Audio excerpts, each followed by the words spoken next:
재미있는 아나토미 아나토리. 오늘은 기초의학자로서 바라보는 코로나 바이러스에 대해서 이야기를 나누도록 하겠습니다. 코로나 바이러스는 이미 유명한 바이러스예요. 그 전에 있었던 사스와 메르스 역시 코로나 바이러스입니다. 코로나 바이러스가 변종이 아주 잘 되는데요. 그것의 임상 특징에 따라서 사스는 이렇게 불렀고요. 메르스 같은 경우는 중동호흡기 증후군 이렇게 불렀습니다. 약자로는 이렇게 쓰고 있는데, 이번에 우한에서 생긴 코로나 바이러스는 코로나 바이러스 디지즈 약자를 짜서 코비드, 2019년도 생겼기 때문에 코비드19라고 불리게 되었습니다. 실제 바이러스의 모양은 이렇게 생겼는데요. 이 바이러스가 왜 코로나이냐? 지구학 시간에 이 그림을 보셨나요? 일식의 모습이죠. 이때 달에 가려서 태양에 대기권이 보입니다. 이것을 우리가 코로나라고 부르는데요. 이것이 마치 왕관 모양으로 보이기 때문에 코로나라고 합니다. 이것이 미생물학자들이 바이러스를 찾다가 받는 것이 바로 코로나 바이러스입니다. 실제로 이렇게 생겼지만은 현미경상에서는 여기에 낳는 스파이크, 이 돌기들이 이렇게 보이기 때문에 왕관처럼 보인다라고 하는 거예요. 이 왕관이라는 용어는 어디서 나왔냐? 보통 우리가 왕관을 크라운이라고 하는데요. 심장에 영양분을 공급하는 혈관을 코로나리 아트리, 관상동맥이라고 합니다. 이 실제 심장을 먹여 살리는 동맥의 모양을 보니까 마치 이 왕관 모양 같나요? 예, 왕관에 크라운을 따서 라틴어로 코로나리 아터리라고 합니다. 그래서 왕관의 형태를 떴다고 해서 관상동맥이에요. 이 코로나라는 것은 또 실제로 예전에 이런 여왕들이 왕관을 쓴다고 했을 때 여기 놓이는 지점이 머리뼈의 요 지점입니다. 이 뼈의 그 봉합 지점이 바로 왕관에 쓴 지점이라서 관상면이라고 합니다. 우리가 한 번씩 보는 맥주, 코로나 역시 왕관이 이렇게 연관되어 있는 것을 확인할 수 있습니다. 코로나 바이러스가 현재 세계적 대유행을 하고 있습니다. 이것을 보고 판데믹이라고 하는데요. 이때 말하는 판씨는 우리 판도라랑 같은 판씨입니다. 네, 판이라는 것은 모든 일입니다. 도라는 선물이고요. 그래서 판도라라는 것은 그리스 신화에 나오는 최초의 여성으로서 우리 인류에게 이러한 선물을 준 사람입니다. 이런 힘든 것 속에서도 스품을 줬다고 하죠. 그래서 판도라의 상자를 열었다라고 합니다. 그래서 판이라는 게 모든 거기 때문에 파노라마라는 것은 모든 뷰, 파라소닉이라는 것은 모든 소리, 그다음에 판테온은 모든 신이고요. 판데믹은 모든 사람, 그래서 세계적 대유행, 모든 사람이 걸릴 수 있다 라는 의미가 되겠습니다. 그러면 이것이 왜 이렇게 전염력이 강하냐부터 한번 보도록 하겠습니다. 보통 우리 세포라는 것은 DNA와 RNA 그리고 이것을 거쳐서 단백질이 됩니다. DNA는 이중 나선 구조로 이렇게 꼬여 있습니다. 이것이 이제 전사가 돼서 RNA가 되고요. 이 RNA가 번역이 되어서 단백질이 되고, 이 단백질들이 모여서 무언가의 기능을 하는 세포가 됩니다. 이것을 우리가 센트럴 도그마라고 하는 건데요. 반면에 바이러스 같은 경우에는 RNA입니다. 이것은 생물체도 아니고 생물체가 아니라고 할 수도 없지만은 또 생물체이기도 합니다. 이것은 자체적으로 살 수 없기 때문에 동물이나 사람 같은 생물체에 들어가서 이 RNA가 이렇게 들어갑니다. 리셉터, 이 수용체가 이 바이러스를 수용하는 순간 인체 속으로 들어와서 이제 막 복사를 해요. 예. 하나가 둘이 되고 둘이 넷이 되고 이렇게 막 많아집니다. 그렇게 돼서 밖으로 이렇게 기침하듯이 뭔가 분비가 돼요, 바이러스가. 근데 이게 이 모양 보세요. 뭔가 몸에 잘 들어오게 생겼죠. 예, 아주 침투력이 강한 형태가 바로 코비드19가 되겠습니다. 그렇게 해서 주로 호흡기로 가기 때문에 폐 손상이 아주 심각하게 초래됩니다. 폐 세포가 손상받고 심하게 되면 섬유화가 되기 때문에 호흡을 하기 힘들어지게 됩니다. 그렇기 때문에 코비드19의 진단검사는 폐와 호흡기를 통해서 할 수 있는데요. 검체를 하기도와 상기도에 나누어서 검체를 채취합니다.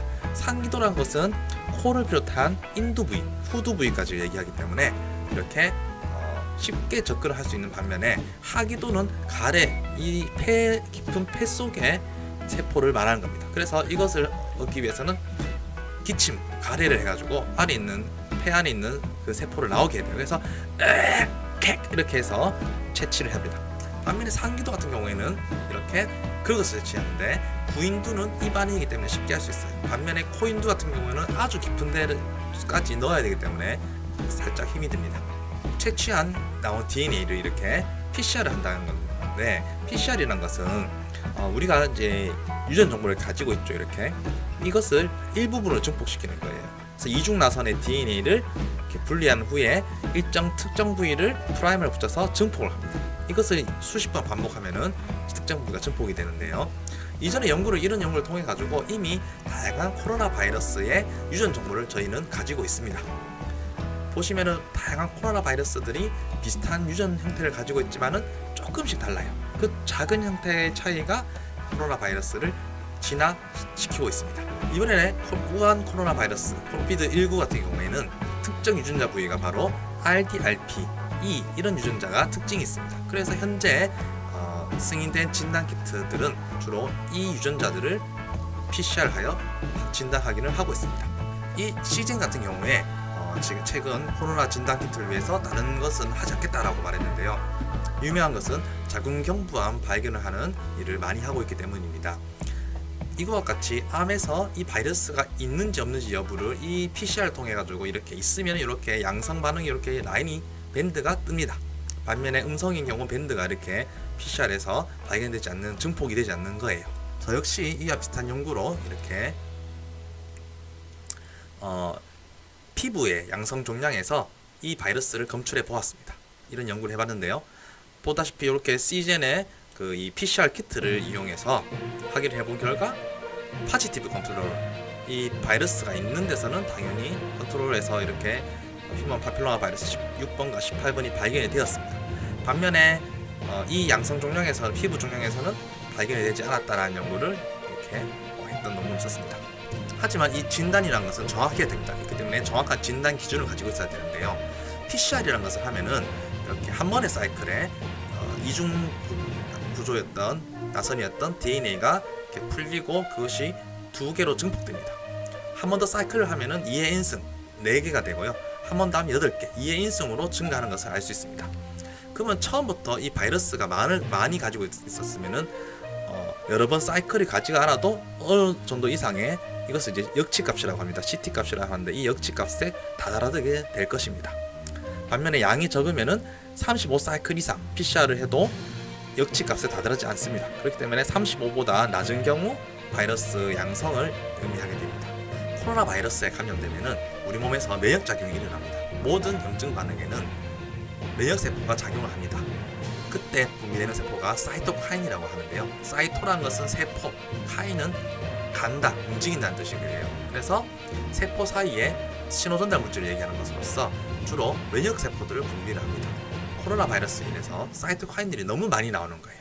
그럴 경우 정상세포까지 공격하기 때문에 몸이 중증으로 아주 위태로워질 수 있습니다. 코로나 바이러스를 이제 치료하기 위해서 많은 연구가 되고 있는데요.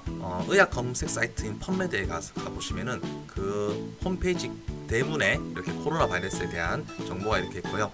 코로나 바이러스를 이렇게 쳐보시면은 많은 논문들이 나오는 걸 볼 수 있는데 아마 한국인이 가장 이 연구에서 앞으로 선두를 설 것으로 생각됩니다.